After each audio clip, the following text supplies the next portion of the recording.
Hi, my name is Dave Bruton. I'm the Utilization and Marketing Forester for the Kansas Forest Service, and we're here at the Terry's Walnut hulling location in Brown County. This is our first year of offering this service in the area, and glad to have them and others in the area. This year we have 9 hulling stations scattered across the state. Last year we had 6. And so I think as more hulling stations that we have out there, the closer it is for people, I think it's going to be more economical and practical for people to do that. And so, yeah, these hulling stations and the services that these hullers provide, this year Hammons is paying the people bringing in that 16 cents a pound. And as was mentioned earlier, basically you can go out and gather the walnuts up, bring them to a hulling station, run those through the machine, and then they weigh them after they've run through the machine with the hull taken off, and that's what the weight is based upon.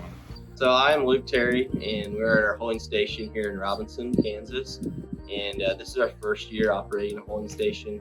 We're really excited. My wife and I, Jaime, are going to operate it.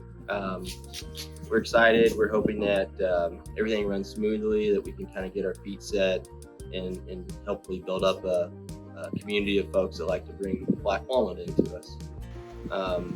We really got into this as just another service that we can provide.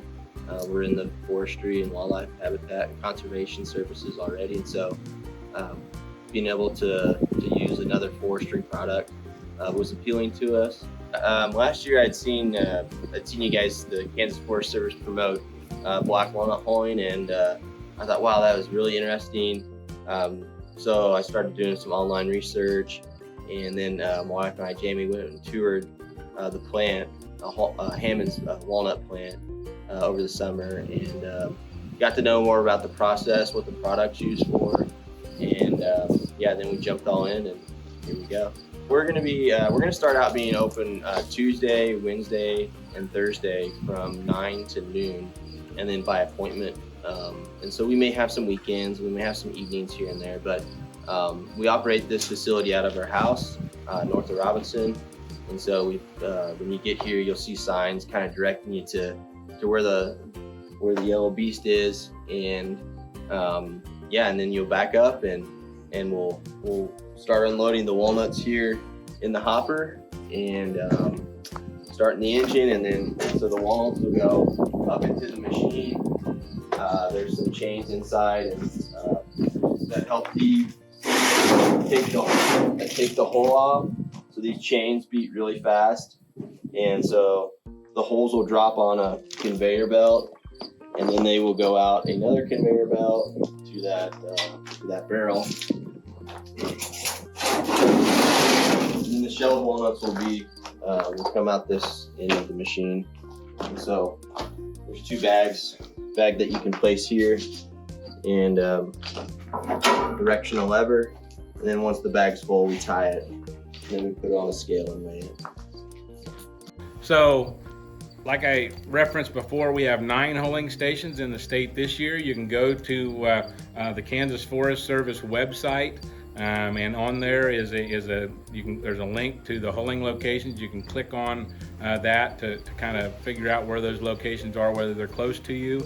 And as I mentioned, I'd like to see more of these hulling stations scattered across the landscape.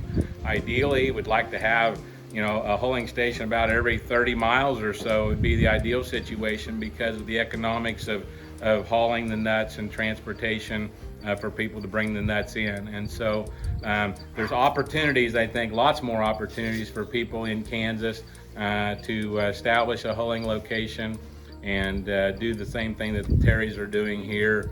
And we'd encourage people just to explore that option if they have that interest and interested in trying to utilize the natural resources in the area, in which walnuts oftentimes drop to the ground, and people cuss them this time of the year because they're hitting them with their lawnmowers or tripping on those as they're walking in and out of their house. And so we can kind of make a win-win situation here of utilizing the resource but also generating some economic return into the area.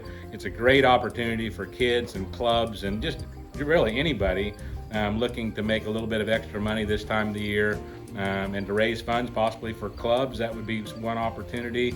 Also for kids, the holiday seasons are coming up, and maybe an opportunity for them to get a little bit of extra spending money and make them proud of spending that money on presents or whatever they may want.